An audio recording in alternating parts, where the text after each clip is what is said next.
16वीं शताब्दी की एक मशहूर पेंटिंग, उसके बनने के पीछे क्या है वो कहानी जिसे मोनालिसा ऑफ द नॉर्थ भी कहा जाता है। Hello movie star family, welcome back.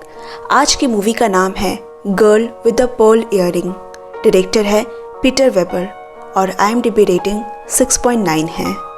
Subscribe करने के बावजूद अभी भी आप तक हमारे वीडियोस के नोटिफिकेशन नहीं पहुंच रहे हैं।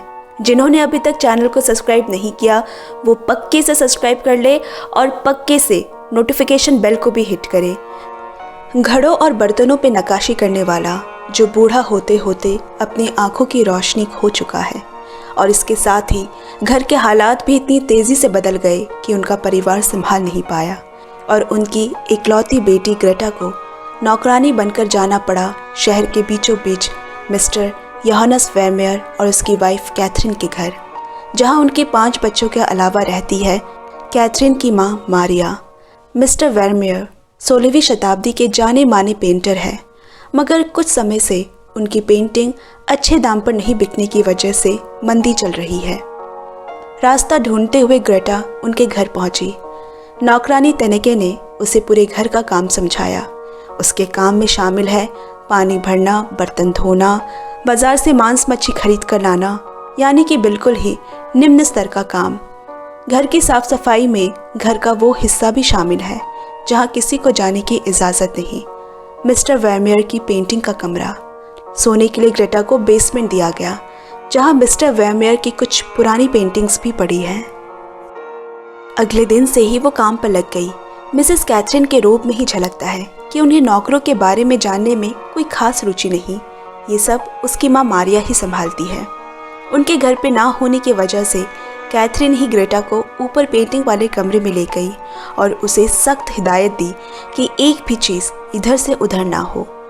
कमरे की खिड़कियाँ खुलते ही ऐसा लग रहा है जैसे कि पूरा कमरा ही एक पेंटिंग है। काम ख़त्म करके वो तनेके के साथ बाजार गई। नौबत ये आ गई है कि दुकानों में उनकी उधारी चल रही है। कसाई का बेटा पीटर भी वहाँ काम करता है। पहली ही नज़र में वो ग्रेटा की ओर आकर्षित हो गया। कुछ दिनों बाद मिसेस कैथरीन को 5 लड़की के बाद एक लड़का पैदा हुआ। जल्द मैडम मारिया ने ग्रेटा को एक खत थमाकर पेट्रन वैन राइवन के पास भेजा। वैन राइवन एक अमीर आदमी है जिसे पेंटिंग का बहुत शौक है और मैडम मारिया उसे अपने हाथों में रखना चाहती है। खत में लिखा है, खुशी 2 गुनी होने के कारण घर पे एक दावत है। एक तो उनके यहाँ लड़का पैदा हुआ है और दूसरा कि मास्टर वेरमेयर की पेंटिंग अब पूरी तैयार हो चुकी है। मगर वैन राइवन को ग्रेटा की खूबसूरती आंखों में लग गई। इसके पहले भी वो वेरमेयर के यहाँ से एक नौकरानी को उसकी पेंटिंग बनवाने के लिए ले गया था। पेंटिंग तो बनी लेकिन आज तक वो लापता है। दावत की तैयारी पूरे जोर शोर से शुरू हो गई। चांदी और पीतल के बर्तन चमकाए गए, कई पकवान बनाए गए, पूरा घर सजाया गया। हालांकि मैडम मारिया को घर के हालात पता है। लोगों के बीच बड़ा खानदान, बड़े घर और नौकरों के आदि वेरमेयर परिवार में अब वो बात नहीं रही। दावत की शाम वैन राइवन का परिवार आया जिसमें उसकी 2 बेटियां हैं। वक्त भले ही बुरा चल रहा हो वेरमेयर का, मगर है वो एक लाजवाब पेंटर। दावत कामयाब रही और साथ ही वैन राइवन ने मास्टर वेरमेयर की पेंटिंग खरीद ली। अब कुछ दिन और घर के खर्चे चल सकते हैं, लेकिन अगली पेंटिंग के लिए वेरमेयर के पास कोई प्रेरणा नहीं है। एक दिन पेंटिंग वाले कमरे की सफाई करते हुए वेरमेयर का ध्यान ग्रेटा पर पड़ा। वो खिड़की के कांच साफ कर रही है। खिड़की के पास खड़ी ग्रेटा को देख उसे एक नई पेंटिंग बनाने की प्रेरणा मिली। थोड़ी देर उसे वैसे ही खड़े रहने को कहा, कुछ सोचा और फिर जाने दिया। काम से फारिग होकर ग्रेटा चर्च गई जहां उसके माँ बाप भी मौजूद है, लेकिन वहां उसकी नज़र पीटर पर पड़ी जो उसे ढूंढता हुआ वहां चला आया। बाहर निकलकर ग्रेटा ने उसे अपने माँ बाप से मिलाया।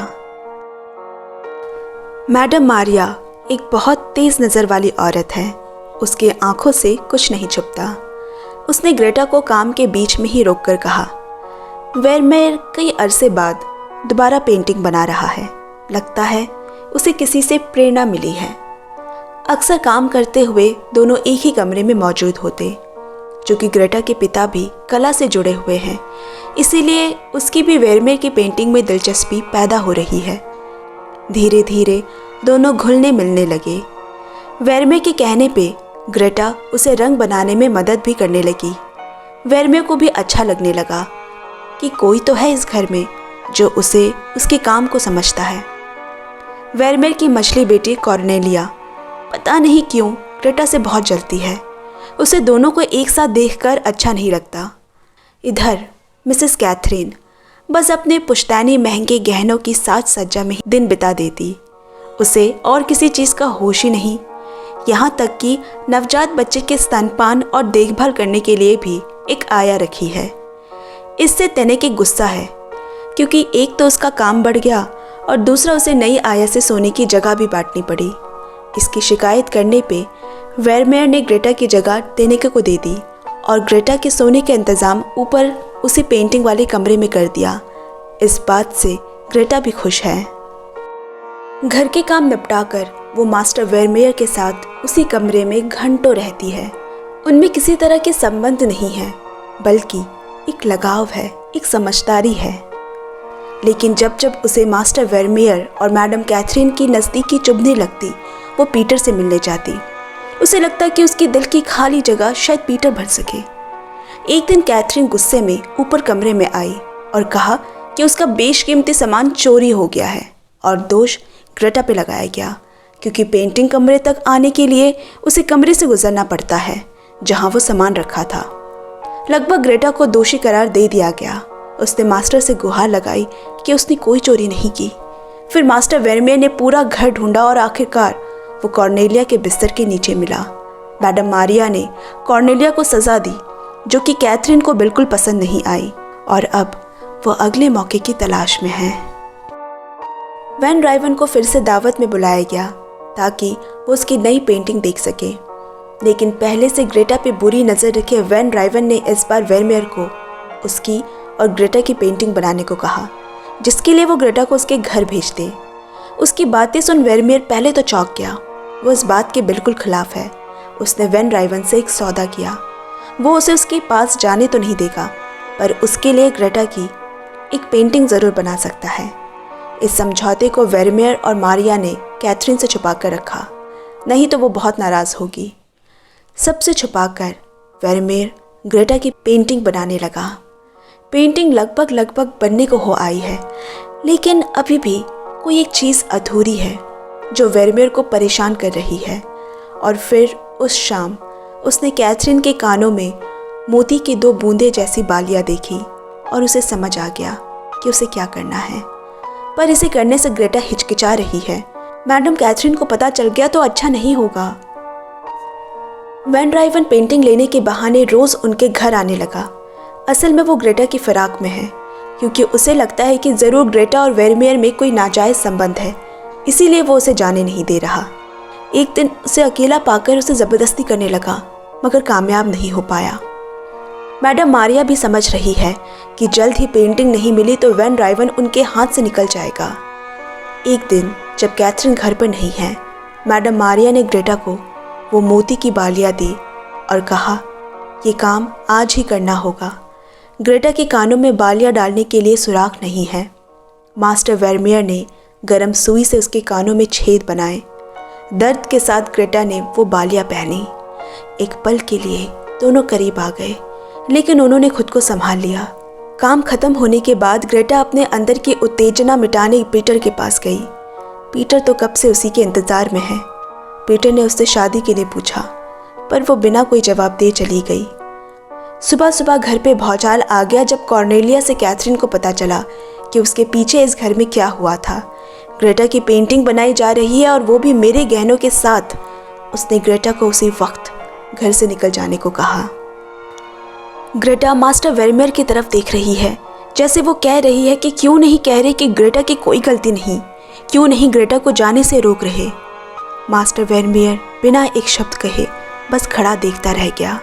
वो परिवार के बोझ तले दबा है, लेकिन उसे इस बात की तसल्ली है कि उसने उसे वैन राइवन के हाथों से बचा लिया। वैन राइवन उस पेंटिंग के सामने बैठा है और उसके अंदर का मैल ख़त्म हो गया। क्योंकि ना उस लड़की ने महंगे कपड़े पहने हैं, ना उसके बदन की नुमाइश हो रही है। उसका सर ढका है और बस कानों में मोती की बालियां हैं। मोती जिसे किसी दिखावे या आवरण की ज़रूरत नहीं पड़ती, जो उसी की तरह खूबसूरत और अनमोल है। एक दिन तनिके ग्रेटा को ढूंढते हुए उसके घर आई और उसे एक कपड़ा थमाकर चली गई। ग्रेटा ने बंद कपड़े को खोला। उसमें वही नीले रंग के स्कार्फ के साथ मोती की बालियां रखी है। ग्रेटा की मामूली सी शख्सियत में कोई तो गैर मामूली बात थी, बात जो उसे खास बनाती, जो उसके चेहरे से झलकती है। इसीलिए तो इस पेंटिंग ने ऐसी जगह बनाई है जो आज भी कोई और ना ले सका। दोस्तों, आज की एक्सप्लेनेशन आपको कैसी लगी कमेंट में ज़रूर शेयर करें और चैनल को भी पक्का सब्सक्राइब कर ले। आपसे जल्द मिलते हैं अगले वीडियो में। Bye bye, love you and take care friends.